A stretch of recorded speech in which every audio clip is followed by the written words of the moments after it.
If I could draw your attention to Proverbs chapter 9, that was the first reading. Wisdom builds her house. That's the way it's put to us, that God's wisdom is sort of like this woman who builds a house, and she offers us all the good things. She offers us a banquet of food and good drink. And the idea is this image of you and I, we don't have those things naturally, and that the Lady Wisdom offers all this stuff to us. It's just a kind of an interesting way of reminding ourselves that God does indeed have all this wisdom that you and I can benefit from. The logic of it is simple enough. God made us. God made the human race. He knows all about us, knows all the things that sort of go into making up a human being. And with that background, does it not make sense that when God would tell us something to do, it would be for our good? It would suit us, as it were. And one of the things that God's wisdom tells us was included in Paul. In the second reading, Paul talks about giving thanks in all things. And you may, I don't know if you'll probably recognize it as I say it, but at the beginning of the Eucharistic prayer, there we will do something that refers to thanks. I'll say, the Lord be with you. You'll say, and with your spirit. I'll say, lift up your hearts. You'll say, let us lift them up to the Lord. And I will say, let us give thanks to the Lord our God. And you'll say, it is right and just. It's right to give God thanks. And that's the opening line of the prayer. It is truly right and just, our duty and our salvation, always and everywhere, to give you thanks. Always give thanks. If you think about it, okay, that's okay sometimes. In other words, it's not hard to give thanks in many ways. The things the children mentioned, you could probably grab a sheet of paper, write down 5, 6, 7 things really quickly. But it does take some effort. I don't know, parents, if you did what my parents did for me. They had to teach me to say thank you. It wasn't something I guess most of us do naturally. And so when someone would give me like a piece of candy, they'd look at me and then they go, thank you, thank you. And I had to learn it. And so sometimes we do have to put some effort into that. I was taught at an early age to write thank you notes. And even now, I'm a bit embarrassed to say that there is a stack of thank you notes that need to be written. It's on my desk, and that stack has gotten just a little too big because I haven't put the effort into it in the last week or so. It takes some time, some effort to really be thankful. Some of you might know the trend of this thing called gratitude journals. The idea is just a book, some fancier than others, but even a sheet of paper works, where you're just supposed to write down things for which you're grateful, maybe one a day. In fact, there's scientific research that if you'll write 3 things down every day, 3 different things every day, after about a week or so, you start to think, well, I don't know, I think I've finished my list. But you haven't.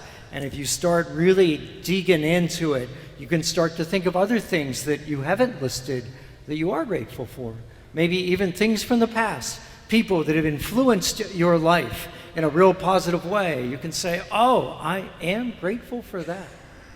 Those of you that enjoy sports, maybe you would get in a mode in your brain where you'd say, I'm just so grateful that there are people that are able to do the things that I like to watch so much.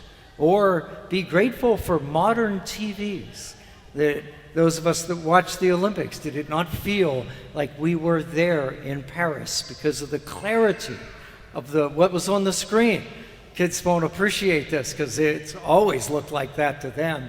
But some of us who are a little older, we remember when shots of sporting events from around the world looked like they were black and white and grainy, and it wasn't very good. It's good to watch.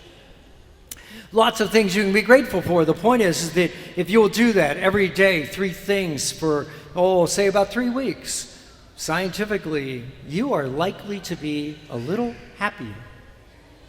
That's God's wisdom being, if you will, proved by science. But it takes effort.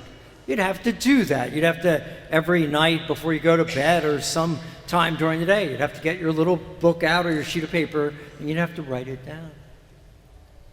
I think, though, where it gets tricky, maybe the first thing that popped into your head when I said always and everywhere give thanks, you said, well, hey, I looked at the paper this morning, and there are a lot of things in the paper this morning that I don't want to give thanks for. I think those things are awful. They probably are. What do you do in that case? Is God's wisdom wrong? Is that what we want to say? Nah, I think it's a question of your focus, our focus. We live in a fallen world. We just do. That's where we are. Bad things are going to happen. The question is, what are you going to focus on? Are you going to focus on all the negative? Or would you be willing to look at it and find things in the situation for which you can be grateful? Those of you that are concerned about the election, for example, and maybe, after the election is over, you're not going to like the way it turned out for one race or another. You can always be grateful for the fact that you live in a country where you got the vote. You got the vote, and you got to have your say, even if the rest, other people didn't seem to agree with you. But that's something for which you and I can be grateful. If you allow me a personal example, as many of you know, I got a kind of a lousy diagnosis from the doctor about 8 months ago. Would have been pretty easy to say to God, what are you doing to me? Shake my fist, think of God out there. But as I went through it, I tried to be really, really intentional about being grateful. No, I wasn't grateful for the fact that the guy said, hey, you got some serious cancer in you. I wasn't grateful for that per se, but I was grateful for all the other parts of it. I was grateful for the fact that I live in a place where I can get really good care. I was grateful for the fact that surgery was, or the recovery, I should say, was uncomfortable, but that was about the extent of it. I was really grateful, as many of you know, the first day, July 4th, I know it, first day I got to be back on my bicycle.